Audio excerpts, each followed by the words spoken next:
एक ऐसा नाम जिसे सुनते ही पूरा स्टेडियम खड़ा हो जाता था। एक ऐसा शख्स जिसके बल्ले की आवाज से करोड़ों दिलों की धड़कनें मिलती थी। लेकिन सवाल यह है, क्रिकेट तो एक खेल है, फिर आखिर ऐसा क्या था इस इंसान में कि सरकार को नियम तक बदलने पड़े ताकि इसे भारत का सबसे बड़ा सम्मान भारत रत्न दिया जा सके। जी हां, हम बात कर रहे हैं मास्टर ब्लास्टर, क्रिकेट के भगवान सचिन रमेश तेंदुलकर की। 24 अप्रैल 1973 मुंबई के एक साधारण मराठी परिवार में जन्मे सचिन का बचपन बेहद शरारती था। इतने शरारती कि उनके भाई अजीत तेंदुलकर ने सोचा इस ऊर्जा को दिशा देनी होगी, और यहीं से शुरू हुई एक कहानी जो आगे चलकर पूरे देश की कहानी बन गई। महज 11 साल की उम्र में सचिन ने रमाकांत आचरेकर के पास क्रिकेट सीखना शुरू किया। कहा जाता है कि आचरेकर सर एक स्टंप पर सिक्का रखते थे। अगर सचिन आउट नहीं होते तो सिक्का उनका होता। आज भी सचिन के पास उस दौर के 13 सिक्के मौजूद हैं। ये सिर्फ सिक्के नहीं थे, ये अनुशासन की, मेहनत की और जुनून की पहली सीढ़ियां थीं।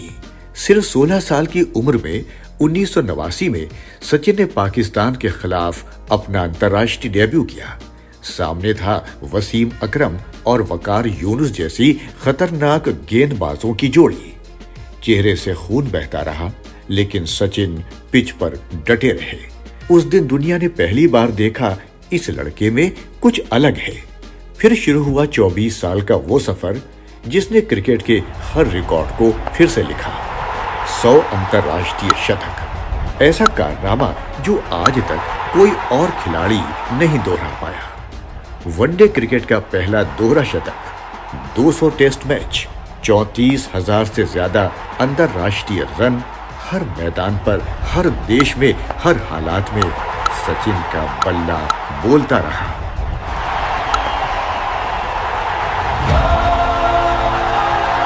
लेकिन सचिन की असली ताकत सिर्फ आंकड़ों में नहीं थी। 1999 में जब उनके पिता का निधन हुआ, अंतिम संस्कार के कुछ ही दिन बाद सचिन मैदान पर लौटे और शतक जड़ा। बल्ला आसमान की ओर उठाकर आंखों में आंसू लिए अपने पिता को समर्पित करते हुए ये सिर्फ एक पारी नहीं थी, ये एक बेटे की, एक इंसान की संघर्ष और समर्पण की मिसाल थी। 2011 का वो पल कौन भूल सकता है जब 22 साल के इंतजार के बाद सचिन ने आखिरकार विश्व कप अपने हाथों में उठाया। पूरा देश एक साथ रोया, एक साथ हंसा। विराट कोहली ने उस दिन कहा था, सचिन ने वर्षों तक भारत का बोझ अपने कंधों पर उठाया, आज हमारी बारी थी उन्हें कंधों पर उठाने की। सचिन सिर्फ एक खिलाड़ी नहीं रहे, वो करोड़ों भारतीयों के लिए उम्मीद की किरण बन गए।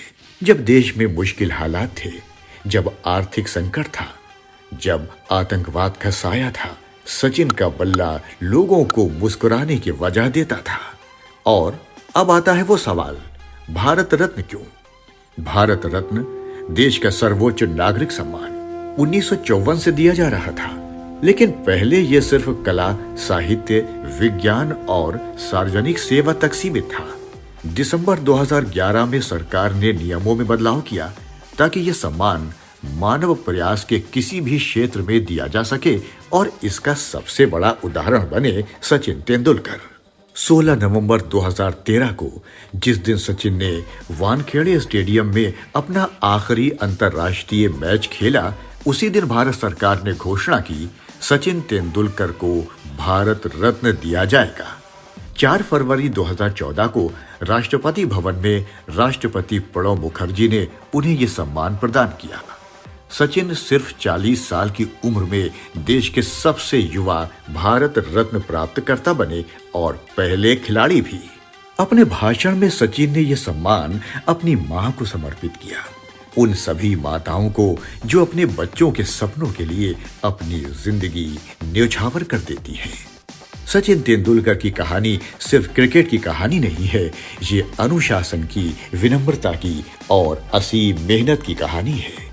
ये उस भारत की कहानी है जिसने एक साधारण मुंबईकर लड़के में अपना अक्स देखा और उसे अपने दिल में बसा लिया। उनकी विरासत आज भी करोड़ों युवाओं को सिखाती है कि सफलता का कोई शॉर्टकट नहीं होता, सिर्फ समर्पण होता है।